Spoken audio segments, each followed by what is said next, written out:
কথা বললেন, রাগে জিতে কষ্টে বা অভিমানে কখনো কথা বলা বন্ধ করে দিয়েন না।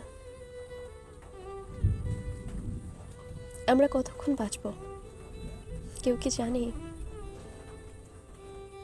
যার প্রতি ভীষণ অভিমান নিয়ে রাতে ঘুমাতে গেলেন, সকালে উঠে দেখলেন মানুষটা আর নাই।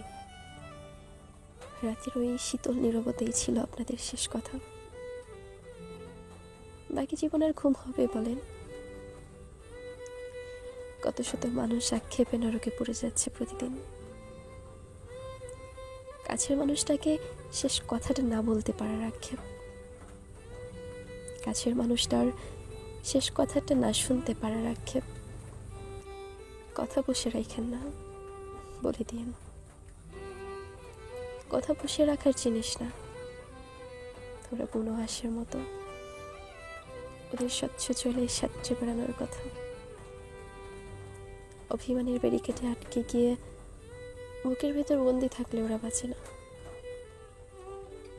ছোটের খামে করে কথাদের তার প্রাপকের নিকট পৌঁছে দিয়েন এই মুহূর্তে, এক্ষুনি। একটা বার দেরি হয়ে গেলে দেখবেন চিঠিটাই রয়ে গেছে, ঠিকানাটা আর নেই। ওই চিঠি রাখা যায় না, ফেলে দেওয়াও যায় না, পৌঁছেও দেওয়া যায় না।